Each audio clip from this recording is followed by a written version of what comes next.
맨체스터 유나이티드와 리즈 유나이티드의 화끈했던 경기, 결국은 맨유가 4대2로 승리를 거두었습니다. 양팀의 슈팅도 16개, 15개, 점유율도 55대45, 패스 성공률 두 팀 다 모두 80%가 안 됐고 파울이 무려 양팀이 31개, 거기다가 카드가 9장이나 나왔죠. 골수뿐만 아니라 정말 진짜 경기가 화끈했습니다. 더비라고 불릴만 했던 축구 팬들이 정말 흥미롭게 봤을 만한 경기였죠. 그리고 맨유가 드디어 코너킥에서 골을 넣었어요. 바로 맨유의 선제골이었는데요. 먼저 코너킥을 어떻게 얻게 됐냐? 포그바의 놀라운 터치 이후 브루노에게 패스를 해줬고 브루노의 중거리가 선방에 막히면서 코너킥을 얻었어요. 그리고 루크쇼의 코너킥을 맥가이어가 넣었는데요. 딱히 점프도 어렵게 하지 않고 거의 스탠딩 헤더를 했죠.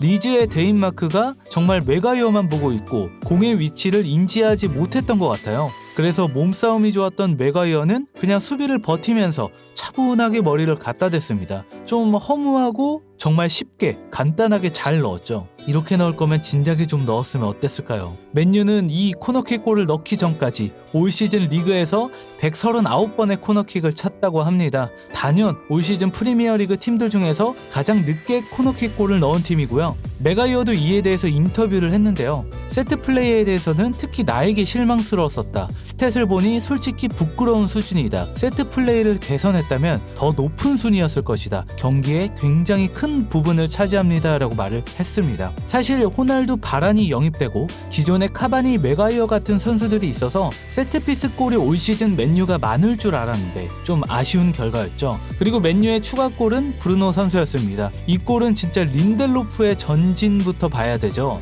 앞에 빈 공간을 확인하고 바로 주저없이 몰고 올라가는 린델로프가 산초랑 2대1 패스를 주고받는데 이게 진짜 정말 좋은 플레이였습니다. 린델로프가 올 시즌 보면은 직접 전진하거나 아니면 롱패스를 한다거나 골의 기점이나 도움이 되는 역할을 할 때가 종종 있는데 오늘도 그런 경기였어요. 다시 산초에게 건네준 린델로프, 그리고 산초가 크로스를 올릴 때 브루노가 좋은 오프더볼을 가져갔고 정확한 크로스와 브루노의 정확한 헤더로 인해 깔끔하게 마무리, 두 번째 골을 넣었습니다. 오늘 경기가 그래서 저는 정말 쉽게 가겠구나 생각을 했어요. 근데 리즈가 후반 들어가자마자 교체 투입을 하면서 반격을 시작했죠. 후반 시작하고 순식간에 2실점을 했는데 첫 번째 실점은 솔직히 대야가 막을 수 없는 행운 플러스 놀라운 킥력이라고 해야 될까요? 크로스였는지 슛이었는지는 모르겠지만 점프해서 쭉 뻗었는데도 그대로 넘어가면서 골망을 흔들었습니다. 그리고 1분 만에 또 실점하는데 이게 중요하죠. 정말 아쉬웠던 장면이에요. 제임스 선수를 분명히 링가드 비사카 선수가 마크를 하고 있었어요. 그런데 전혀 크로스 올라오는 것을 막아내지 못했죠. 물론 루크쇼 선수도 자기 등 뒤로 들어가는 선수를 놓치기는 했습니다. 그래도 충분히 그 전에 비사카 링가드 선수가 더 강하게 붙어줬다면 크로스를 막지 않았을까라는 생각이 드네요. 굉장히 아쉬운 실점이었습니다. 그래도 오늘 좋았던 점은 랑닉이 발빠르게 교체를 진행했고 그 교체 선수들이 톡톡히 역할을 해줬다는 겁니다. 링가드 포그바를 빼고 프레드 엘랑가를 투입했는데 두 선수가 모두 골을 넣으면서 승리를 해냈죠.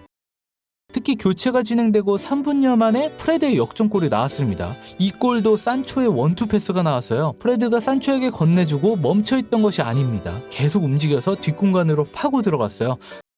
그리고 프레드가 정확하고 강한 슛으로 마무리를 했습니다. 프레드도 폼을 끌어올려야 하는 선수들 중 한 명이었는데 굉장히 좋은 움직임을 보여주었습니다. 그리고 산초는 진짜 오늘 원투 패스는 물론이고 정말 감탄밖에 나오지 않는 장면들이 꽤 많았습니다. 71분쯤에 산초의 드리블, 이거 진짜 3명을 그냥 바보로 만들고 몰고 올라가서 좋은 찬스를 엘랑가한테 거의 떠먹여줬죠.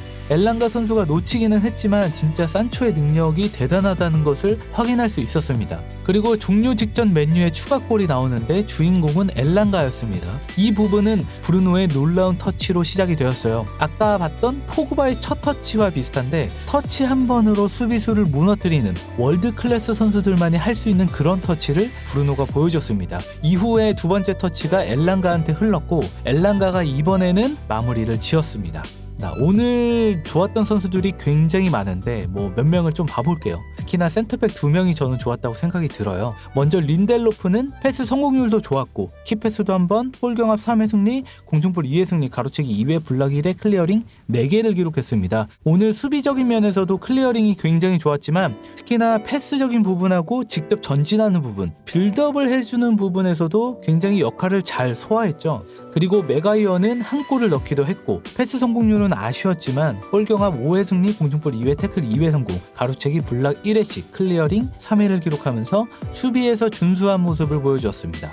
그리고 부상에서 복귀한 포그바 선수, 정말 요즘에 너무 잘하죠. 오늘도 키패스 2회 기록했고 드리블을 무려 5번이나 성공했습니다. 볼 경합 6회 승리, 공중볼 4회 승리, 가로채기 클리어링 1회씩을 기록했습니다. 브루노는 한 골 1개의 도움을 기록했고 패스 성공률이 처참했지만 그래도 공격 포인트를 잘 쌓았습니다. 키패스 2회 기록했고요. 드리블 1회 성공, 볼 경합 6회 승리를 했습니다. 그리고 마지막 오늘 베스트 플레이어라고 볼 수 있는 산초, 도움을 2회 기록했고 키패스 3회, 드리블 3회, 볼 경합 5회, 공중볼 승리 1회, 블락 2회, 정말 준수한 기록을 남겼습니다. 최근에 드리블 너무 좋고요. 터치도 안정적이고 그리고 찬스 메이킹을 해주는 능력도 폼이 올라오고 있고 산초에게 맨유 팬들이 기대했던 모습이 정말 그대로 나오고 있어요. 오늘의 MOM 누굴까요? 프리미어리그 공식 산초, 맨유 팬투표 산초, 스카이스포츠 산초, BBC 산초, 맨체스터 이브닝은 산초와 프레드가 최고 평점을 받았습니다. 랑리그 오늘 경기 인터뷰에서 2골을 실점 후 성숙함과 단합을 보여줘서 자랑스럽다라고 말을 했는데요. 실점 후 2골을 넣으며 승리했지만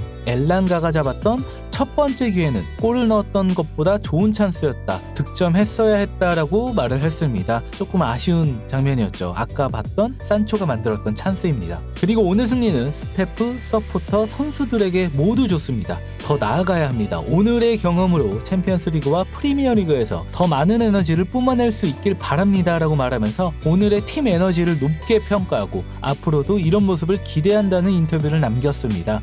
맨유는 4위를 수성했고요. 웨스트햄과의 승점을 더 벌렸습니다. 그 밑에 팀들이 덜 치룬 결과를 지켜봐야 하기도 하지만 좋은 흐름을 이어가고 있는 맨유입니다.